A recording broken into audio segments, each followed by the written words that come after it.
Hello, and welcome to the Alpha premiere. Today we are going to talk about Zack Snyder's Justice League, and how is it different from its other version. This video contains spoiler, so if you haven't watched any version of the Justice League, and don't want the movie surprise to get spoiled, you may leave this video. So without further wait, let's start rolling.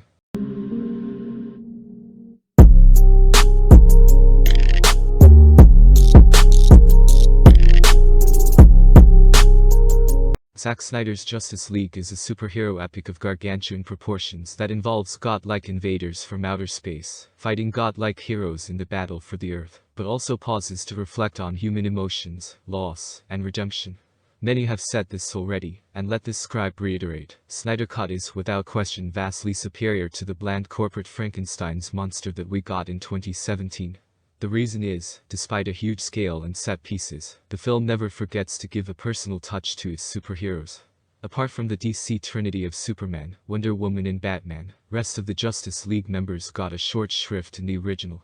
In Zack Snyder's Justice League, Cyborg, Aquaman and The Flash don't feel like afterthoughts that are just there to complete the team. They are fleshed out and fully developed, thanks to footage that did not make it to the theatrical version, allowing more investment into the characters and story. But in defense of Joss Whedon, who had the thankless job of reshooting and doing VFX of a majority of the movie in only a few months, it took more than 4 hours of footage for Snyder to make a Justice League movie that did not feel it was Avengers light. Zack Snyder's Justice League is set after Batman v Superman. The last son of Krypton is dead after sacrificing himself in the battle against Doomsday in Batman v Superman's third act. Batman, again believing there is some good in humanity, creates Justice League by finding and recruiting metahumans, DC's in-universe term for superheroes. He believes there is an impending threat to the world, which he has seen that in his dreams, read the nightmare sequence in Batman v Superman. And thus, Justice League is born. Steppenwolf, looking very different with some sort of sentient armor jutted with spikes, arrives, and the whole shebang with the mother boxes begins. Even Darkseid shows up a couple of times, and it will be breathtaking for fans to see the iconic Lord of Apocalypse finally being portrayed in live action. Even together, the League looks as if it will be easily overpowered by Steppenwolf and his parademons. So the need of Superman's resurrection. He is resurrected and basically hulks out on the whole team, overpowering them with ridiculous scenes. It is similar to the theatrical cut, minus the forced comedic elements and, mercifully, that horrifying upper lip of Henry Cavill. It all ends in a big finale, in which Superman shows up just when all looks lost. As already said above, the plot outline is largely the same. The film just feels more coherent. Sadly, a few things remain unchanged. Steppenwolf is still not a very compelling villain, despite this version giving him a small backstory. The design of the character is also questionable. In comics, Steppenwolf is a very human-looking character with a French beard. What was the need of plastering him over with a CGI layer that makes him look more comical than threatening? It is also a complete waste of an actor of Siren Hines' caliber. Darkseid's design and voice makes him look a much better villain of the two, even though he is there only to observe his uncle and minion Steppenwolf's invasion of the Earth. The use of CGI on him makes more sense, as his appearance in the movie is pretty close to the comics version. His eyes burn with hatred, but also intelligence. We will most likely not see the conclusion to his arc, but having this Darkseid squaring off against the League would have been a dream come true for DC fans. Amazons still wear bikini armor in battle, leaving their torsos without any protection. Their costumes were clearly designed keeping the male gaze in mind, and it is a massive step backwards from how they were outfitted in Patty Jenkins' Wonder Woman. Movies. The banter and chemistry among Justice League members is still strictly fine, and often yawn-inducing. Whedon did that better, if not anything else. The pace also suffers at times, and the runtime, if you are curious, is punishing. It is divided into chapters, and that helped. Snyder's love for slow motion, which he uses even when it adds nothing to the visual experience, does not help.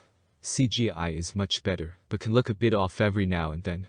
All that aside, Zack Snyder's Justice League is a comic book fan's dream come true. Despite Snyder's indulgences, its visuals, splendor, scale make it a worthwhile Justice League story. As a $300 million dramatization of the Super Friends cartoon, there are worse ways to spend time. Zack Snyder's Justice League, or the Justice League Snyder Cut as it's known by fans, is finally releasing this week, and critics have given their verdict.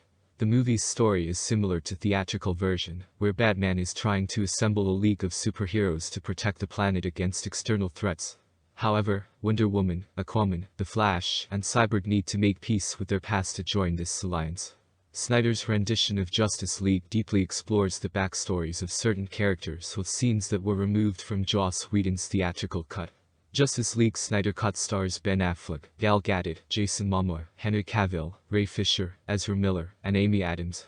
While the majority of changes Zack Snyder's Justice League makes to the theatrical cut feel vital, some of the material veers into fan service for its own sake.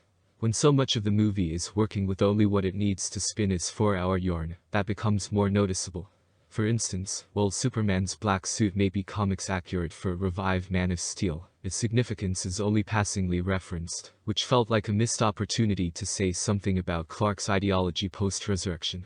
Typically for a Snyder movie, a big chunk of the hefty running time is spent in super slow motion.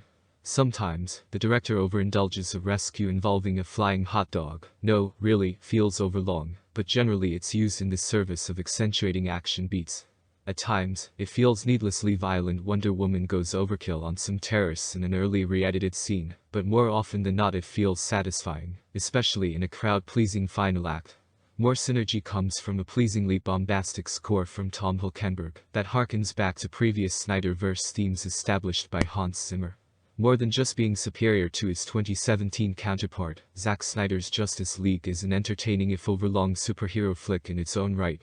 If this is the last DC film Snyder directs, it's a satisfactory exit.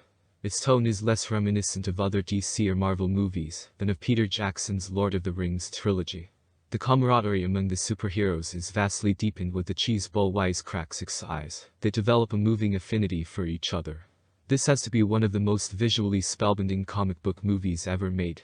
The clashing battles never give you that weary "here's some more CGI" feeling, because they've been staged with a supreme conviction that's more Seven Samurai than super invincible. It's a sense of dread that defines the sole dramatic register employed for the entire 4 hours. In a charitable moment you could praise Snyder for so successfully sustaining a mood for so long, but you might more readily criticize him for never attempting to mix things up a little bit, to vary the pacing of his protracted investigation of characters, who, for all their totemic appeal, could not be more one-dimensional. Zack Snyder's Justice League releases in India on March 18 via Apple TV, Book My Show Stream, Hingama Play, and Tata Sky. The movie is set to release at 12:31 p.m. IST. Justice League Snyder Cut costs 689 rupees to buy, and 149 rupees to rent on Book My Show Stream. The pricing is similar on Apple TV at 690 rupees. I would recommend to revisit this film. Hope you liked our review on Justice League Snyder's Cut. Make sure to like the video and share it with your friends. Do not forget to subscribe to the channel. We shall meet soon. Till then, peace.